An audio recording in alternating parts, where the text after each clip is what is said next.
Hi friends, जैसा कि आपको पता है, अगर आप मेरे चैनल को फॉलो करते हैं तो मैंने बहुत सारे महाभारत के कैरेक्टर्स के ऊपर ना अपना एनालिसिस किया है, अपना ऑब्जर्वेशन किया है। तो जब मेरा कुछ पढ़ने का मन नहीं करता ना, तो मैं कोशिश करता हूँ कि महाभारत के कैरेक्टर्स को स्टडी किया जाए।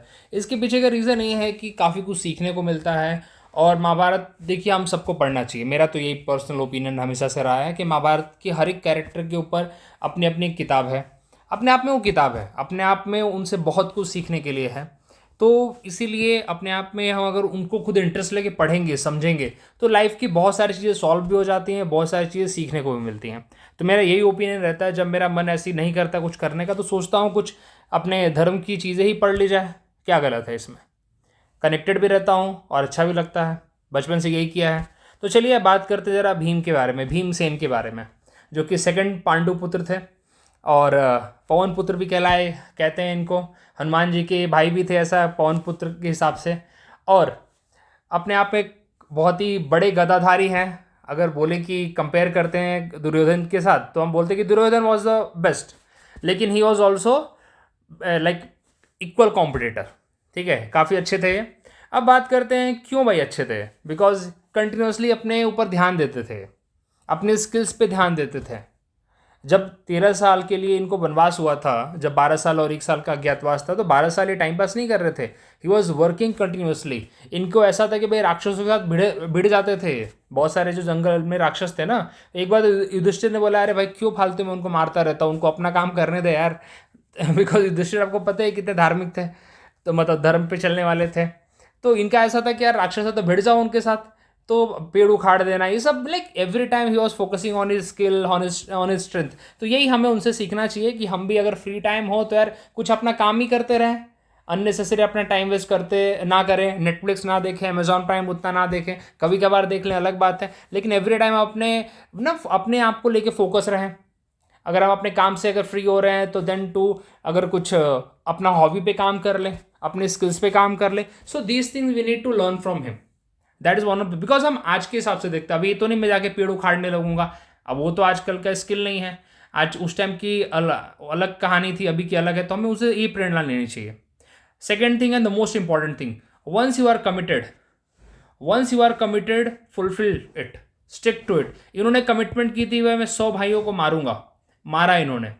आपको पता होगा इन्होंने बोला था मैं दुशासन का जो छाती चीर के उसका खून पीऊंगा।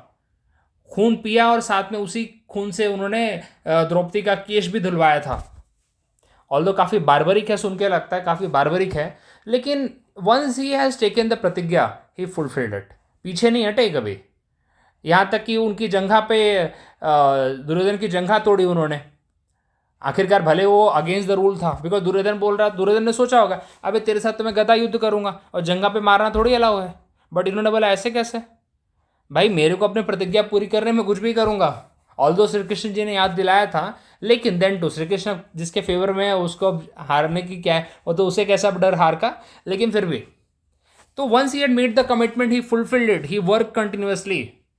ठीक है, इन्होंने कीचक का वध किया था, जिन्होंने द्रौपदी के ऊपर उंगली उठाई थी, आपको पता होगा अज्ञातवास में। तो इस लेवल का इनका वो था, स्किल था, इस लेवल के वॉरियर थे। सब थोड़ी बहुत प्रॉब्लम भी थी इनके साथ, थोड़ा बहुत ईगोइस्टिक भी थे। ऑफकोर्स ये तो समझने वाली बात है कि थोड़ा सा पावर आ जाता है तो ईगो तो आ ही जाता है। आजकल के लोगों के पास कुछ नहीं होता तो वो आ जाता है। तो इनके पास तो बहुत ज़्यादा स्ट्रेंथ थी, इनके पास तो बहुत ज़्यादा पावरफुल थे ये। ईगो कैसे, किस सेंस में? देखिए, पॉजिटिव ईगो ही था, क्योंकि हमेशा अपने आप को बूस्ट करते थे उस तरह बोल के। लेकिन कभी कभी थोड़ा सा ना, जैसे इनके दुर्योधन के भाइयों को थोड़ा बहुत ऐसे घसीट दिया करते थे कभी कभी मजाक मजाक में। अब वो तो घसीटते होंगे ऐसा कि बोले चलो आ जाओ, बैठ जाओ मेरे साथ। ये जब पहले की बातें हैं, जब महाभारत का युद्ध नहीं हुआ था, उससे पहले की बातें किया करते थे। उससे दुर्योधन काफ़ी हर्ट हो जाता था।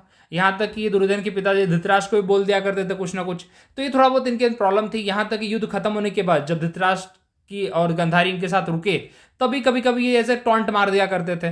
तो थोड़ा सा प्रॉब्लम थी इनके अंदर। ऑल दो युधिष्ठिर इनके ऊपर थे, तो हमेशा इनको बोलते थे भाई ऐसा मत कर, कंट्रोल किया कर, हमेशा इनके ऊपर जवाब जवान पे लगाम लगाया करते थे। तो युधिष्ठिर का एक काम हुआ करता था। अदरवाइज भीम थोड़ा से नोटी थे इन चीज़ों में, लेकिन वो पॉजिटिव वे में ही देखा है मैंने हमेशा उनको, नेगेटिव वे में नहीं थे।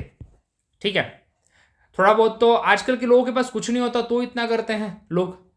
तो जिस पर्सन के पास इतना बाहुबल हो, थोड़ा बहुत तो कर ही लेता है वो। ठीक है, चलिए आगे देखते हैं। लेकिन सबसे जो इनकी अच्छी बात थी वो क्या थी मालूम है?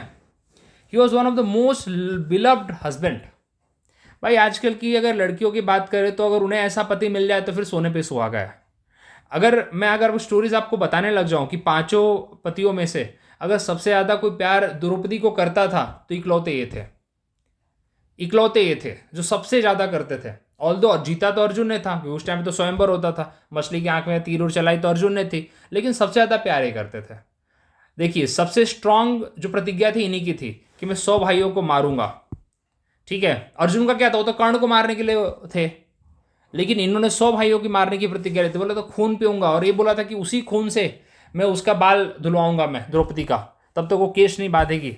ये था ना, इस लेवल का इनका डेडिकेशन था। मतलब समझिए, जब एक बार की बात, एक कहानी, जब ये लोग जंगल में थे तो कुछ फूल वूल लाना था, तो द्रौपदी के फूल, मतलब द्रौपदी को फूल चाहिए थे बाल में लगाने के लिए, तो पता नहीं बहुत सर्च सर्च करके फूल लेके आए थे।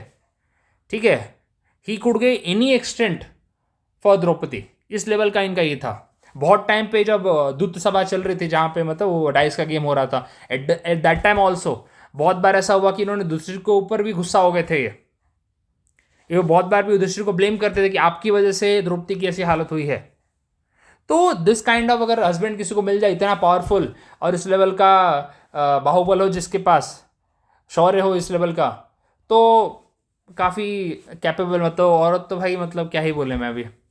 और उसी तरीके से इनके पास थोड़ी सी एक प्रॉब्लम थी कि ना, उस लेवल का इनका डिसीजन मेकिंग नहीं था। इसीलिए ऐसा बोलते हैं कि डिसीजन मेकिंग में थोड़े से, मतलब ऐसे पॉलिटिशियन नहीं होते उस तरह के नहीं थे, बहुत ही स्ट्रेट फॉरवर्ड थे। दुर्योधन वॉज कैसा था, दुर्योधन कनिंग था थोड़ा, ये कनिंग नहीं थे, ये बहुत ही स्ट्रेट फॉरवर्ड थे। जैसे अगर आपको पॉलिटिक्स में रहता है, इसलिए बोलते थे ना कि दुर्योधन और इनमें युधिष्ठिर में हमेशा होता था कि कौन राजा बनेगा, जबकि भीम और दुर्योधन में कभी बात ही नहीं हुई। ठीक है, ऐसा नहीं हुआ कि अरे युधिष्ठिर के बाद तो हम इनको बना देंगे, क्योंकि दुर्योधन आई थिंक कुछ दिनों से बड़ा था भीम से, ऑल्दो दोनों सेम एज के थे, लेकिन कुछ दिनों का अंतर था। लेकिन दुर्योधन वॉज कनिंग, दुर्योधन को थोड़ी पॉलिटिक्स का ज्ञान था, जबकि इन्हें बहुत स्ट्रेट फॉरवर्ड थे। और ऐसा लगा कि भाई अगर पॉलिटिक्स में आपको रहना है या फिर राजा बनना है या एडमिनिस्ट्रेशन चलाना है तो इतना स्ट्रेट फॉरवर्ड आप नहीं हो सकते। तो ये इनके पास से थोड़ी कमी थी, बट चलिए वो तो यार ज़रूरी नहीं कि सबके पास हो। Overall I like his personality. और बहुत टाइम पे लोग बोलते हैं कि उन्होंने कर्ण मतलब इनसे ज़्यादा पावरफुल था, बट सही बताऊँ बहुत ही कॉम्पिटेंट थे।